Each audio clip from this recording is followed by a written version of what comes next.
Good morning, everybody, and welcome back. My name is Miss Nunez, and I am a computer science teacher, working primarily with middle school students this year.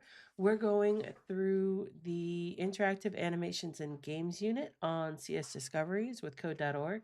Today, we're going to take a look at the Lesson 11 mini project. Um, so this is a project where students are going to get to be really creative and go off on their own.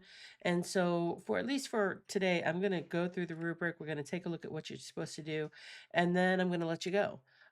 So first step, of course, is to open up the purple button over here in the right corner. So we're going to click on that, and that is going to open up the student resources.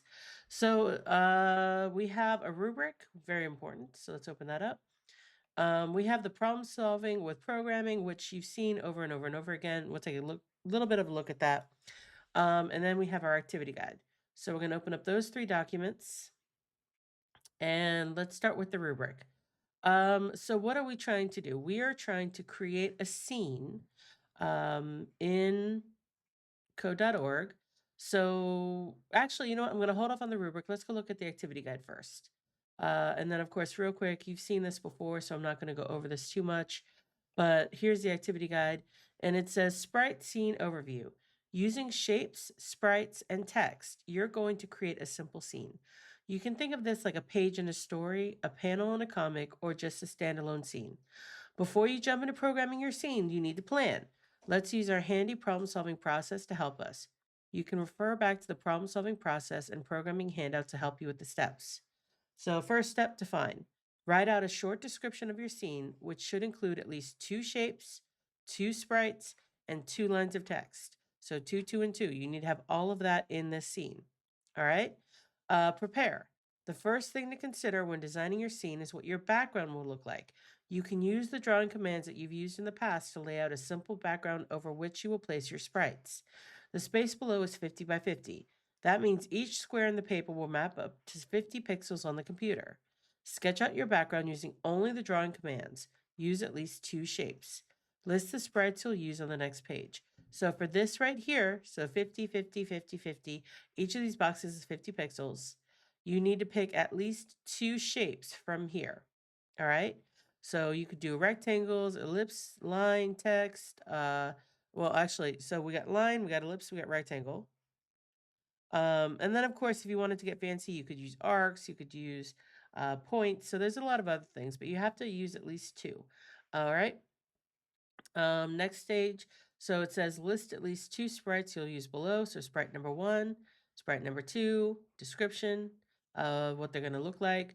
And then properties. So their scale, their rotation, their tint, all of that stuff. All right. So all of this is brainstorming. And then last part, list at least two lines of text you'll use below. So what text will you have in your scene?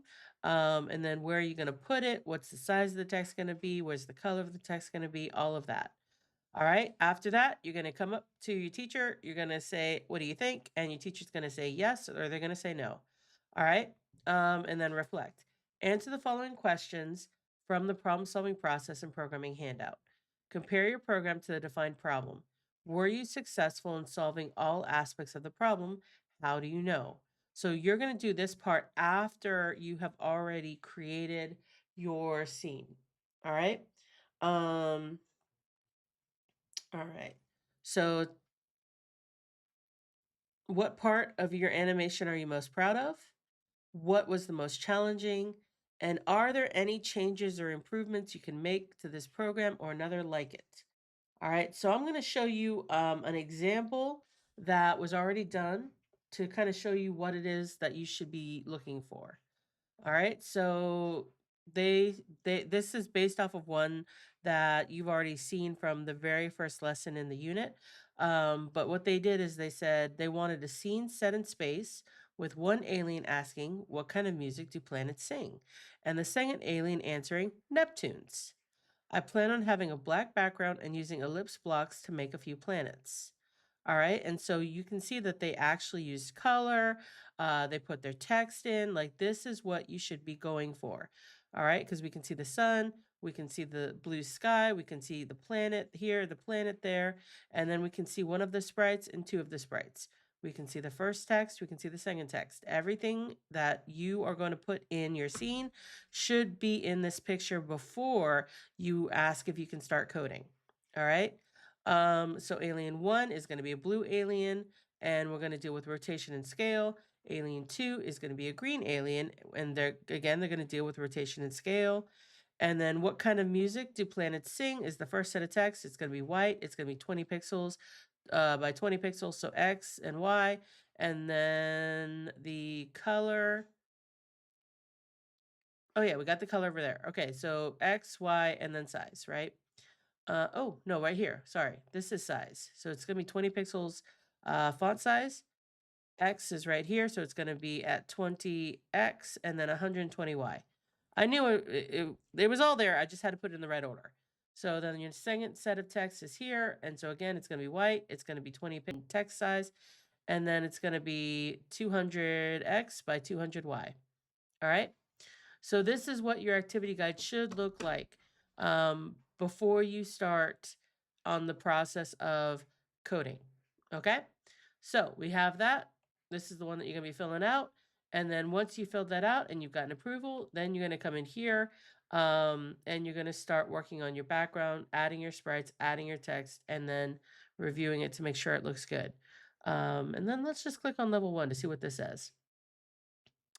It says sprite scenes. It's time to put everything together and make a fun scene. Take a look at this example and think about what you'd like to make. So if we press run, there, so again, you've already seen this before because this was in lesson 1, but you can see right here that this is their example. So there's the example of how they prepared for it, and then there's the results. All right. So after you do that, you're going to click on finish, go to the next level. And now is where you're actually going to start working on building your background.